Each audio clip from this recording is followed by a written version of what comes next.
Hello दोस्तों, फिर से स्वागत है मेरे यूट्यूब चैनल विचित्र दुनिया की विचित्र बातें। दोस्तों, आज मैं आपको एक रहस्यमय घटना के बारे में बताऊंगा जो वेनेजुएला में हुई थी। दोस्तों, रहस्यमय जहाज़ के बारे में जो 37 साल के बाद वापस मिला है।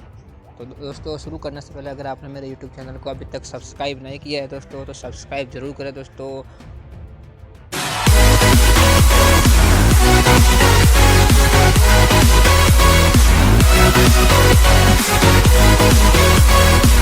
जैसे कि दोस्तों आपको पता है, यह घटना 21 मई 1992 की, जब एक हवाई जहाज़ वेनेजुएला के हवाई अड्डे पर लैंड करता है। हैरानी की बात तो यह है कि दोस्तों इस जहाज़ ने 22 जुलाई 1955 में 4 कर्मी दल के सदस्यों और 57 यात्रियों के साथ न्यूयॉर्क से मियामी के लिए उड़ान भरी थी, जो मियामी नहीं पहुंचा और रास्ते में ही कहीं गायब हो गया। इस घटना का मुख्य सबूत जहाज़ के पायलट और कंट्रोल टावर के बीच हुई बातचीत की रिकॉर्डिंग है। दूसरा सबूत यह है कि दोस्तों 1955 का एक छोटा सा कैलेंडर जो जहाज़ के पायलट ने दोबारा उड़ान भरने से पहले रनवे पर छोड़ दिया था। कहते हैं कि कंट्रोल टावर के कर्मचारियों का कहना था कि उन्होंने इस घटना को अपनी आंखों से देखा। कर्मचारियों का कहना है कि यह प्लेन कुछ अजीब और अलौकिक था, जो बहुत पुराने मॉडल का लग रहा था तथा रडार स्क्रीन पर भी नहीं दिख रहा था। जहाज़ के रनवे पर उतरने से पहले पायलट और कंट्रोल रूम के कर्मचारियों के बीच रेडियो कम्युनिकेशन द्वारा बातचीत हुई।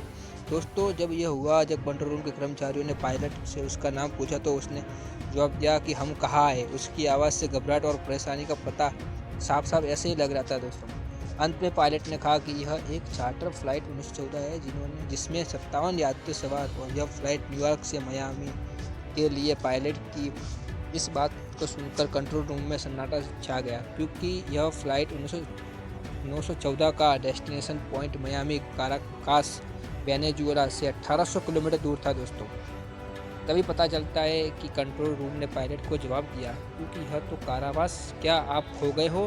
पायलट की तरफ से कोई जवाब न मिलने पर भी कंट्रोल रूम ने मुसीबत में जाकर जहाज़ को रनवे पर उतरने की अनुमति दे दी थी। दोस्तों, ऐसे में आपको बताना चाहता हूँ, जैसे क्योंकि कंट्रोल रूम को लगा कि अब स्थिति नियंत्रण में है, तो उन्होंने पायलट की आवाज़ सुनी भी होगी। दोस्तों, अपने साथी पायलट से यह कह रहा था कि देखो क्या अजीब सी चीज़ है। जैसे इन्होंने एयरपोर्ट पर खड़े जेट प्लेन को देखकर बहुत हैरानी हुई। कंट्रोल रूम के कर्मचारी तभी तो इन्होंने फ्लाइट को बताया कि यह काराकास का इंटरनेशनल एयरपोर्ट है, और 21 मई 1992 में जहाज़ का पायलट डॉक्टर डेला कोर्ट की बात सुनकर भौचक्का रह गया। दोस्तों, और मैं आप उसके बारे में आपको आगे बता रहा हूँ कि आगे क्या हुआ था। दोस्तों, कहा जाता है कि इस हवाई जहाज़ के लैंड होने के बाद उसमें जितने भी यात्री थे वो सारे कंकाल थे। दोस्तों, और साथ में जो जो पायलट था वो भी कंकाल था। दोस्तों, उनकी बॉडी पूरी तरह से सड़ गई थी, गल गई थी। अब वो ये जहाज़ दोस्तों कहाँ से आया, कैसे आया, कहाँ गायब हो गया, क्या ये एलियन की साजिश थी दोस्तों, या समुद्र में गया, या फिर हवा में गायब हो गया, या अंतरिक्ष में चला गया। दोस्तों, इसका अभी तक रहस्य अभी तक किसी को पता नहीं चला है। पर इतना सा तो तय था कि दोस्तों ये 1955 से 1992 में आ गया था। ये बहुत ही हैरान कर देने वाला किस्सा है। हैरानी की बात तो ये नहीं कि जहाज़ 36 वर्षों तक गायब रहा, बल्कि दोस्तों हैरानी की ये थी कि यात्री जिस अवस्था में गायब होते हैं उसी अवस्था में मिलते हैं, यानी समय के बीतने का उनकी उम्र पर कोई प्रभाव नहीं पड़ता।